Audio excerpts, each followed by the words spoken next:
பவுல் எடுத்திருக்கேன். இதில் 1 கப் கோதுமை மாவு சேர்த்துருக்கேன். இதில் ஒரு 1/4 டீஸ்பூன் போல் உப்பு சேர்த்துட்டு நல்லா இதாக கலந்துடலாம். இப்போ இதில் கொஞ்சம் கொஞ்சமாக தண்ணி ஊற்றி சப்பாத்தி மாவு பதத்தில் நல்லா பிசையணும். இது எல்லாம் நல்லா கலந்து வந்ததும் இதில் 1 டீஸ்பூன் நெய் சேர்த்துட்டு நல்லா இதை பிசையணும்.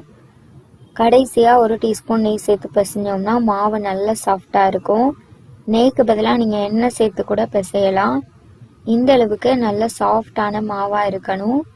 இப்போ இது இருக்கட்டும், அதுக்குள்ளேயும் ஃபில்லிங் ரெடி பண்ணிடலாம். இப்போ ஒரு பேன் எடுத்திருக்கேன். அதில் 2 அச்சு வெல்லம் சேர்த்துருக்கேன். நீங்கள் சாதாரண வெல்லம் எடுத்தீங்கன்னா 1/2 கப் எடுத்துக்கோங்க. இதில் ஒரு 1/4 கப் தண்ணி ஊற்றிட்டு வெல்லம் நல்லா கரைஞ்சதும் இதை வடிகட்டி மாற்றி வைக்கணும். இப்போ வெல்லம் நல்லா கரைஞ்சிருக்கு, இதை மாற்றி வச்சிடலாம். அதை நம்ம கடைசியாக தான் சேர்க்கணும். இப்போ அதே பேனில் நான் 1 டீஸ்பூன் நெய் சேர்த்துருக்கேன். இதில் 1 கேரட் நான் பொடியாக துருவி எடுத்திருக்கேன், அதை சேர்த்துடலாம். நான் ஒரு பெரிய சைஸ் கேரட்டாக நல்ல பொடியாக துருவி எடுத்திருக்கேன். இப்போ கேரட் சேர்த்துட்டு ஒரு 2லேருந்து 3 நிமிஷம் கேரட் நல்லா சாஃப்ட் ஆகிற வரைக்கும் நெய்யிலேயே நல்லா வதங்கட்டும். கேரட் நல்லா சாஃப்டாகி வந்ததும் இதில் ஒரு 1/2 கப் தேங்காய் துருவல் எடுத்திருக்கேன், அதை சேர்த்துடலாம்.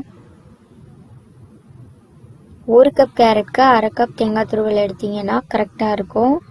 இப்போ தேங்காய் துருவலும் கேரட்டும் சேர்த்து ஒரு 2 நிமிஷம் நல்லா வதக்கினதுக்கப்புறம் இதில் வாசனைக்காக நான் ஒரு 1/2 டீஸ்பூன் ஏலக்காய் பொடி சேர்த்துருக்கேன்.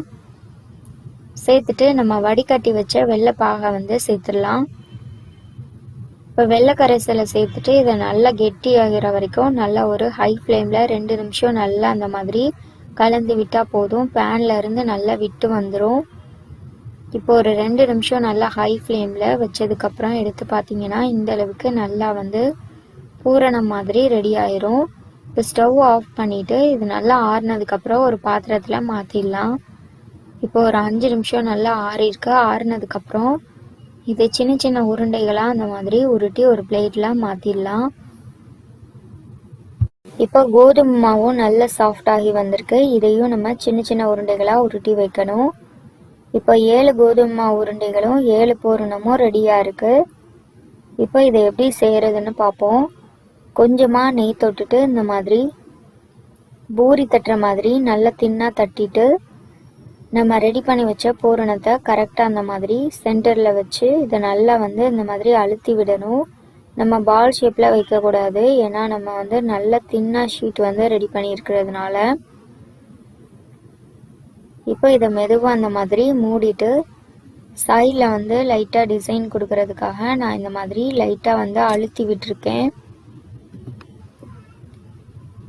சைடில் அந்த மாதிரி ப்ரெஸ் பண்ணி கொடுத்தீங்கன்னா போதும், பார்க்குறதுக்கு நல்ல ஒரு டிசைனாக இருக்கும்.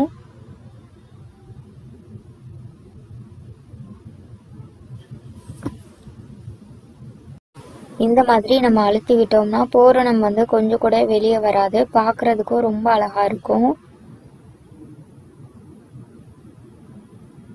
அவ்வளோதான். இப்போ ஒரு ஸ்டீமர் பிளேட்டில் இதே மாதிரி எல்லாத்தையும் ரெடி பண்ணி வச்சிடலாம். இப்போ இதே மாதிரி எல்லாத்தையுமே நான் ரெடி பண்ணி எடுத்திருக்கேன். பூரணத்தை இந்த மாதிரி நல்லா தின்னாக தட்டிட்டு சைடில் நல்லா ஒட்டி விட்டோம்னா போதும்.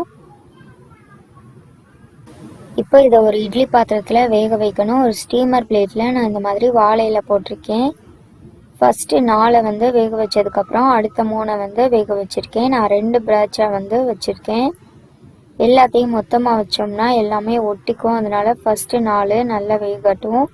அதுக்கப்புறம் நான் 3 வச்சுருக்கேன். இப்போ இது ஒரு 10 நிமிஷம் நல்லா வெந்ததுக்கப்புறம் எடுத்து பார்த்தோம்னா நல்லா கையில் ஒட்டாமல் நல்லா சாஃப்டாக வந்திருக்கும். இது நல்லா ஆறுனதுக்கப்புறம் தான் பிளேட்டில் இருந்து நம்ம எடுக்கணும்.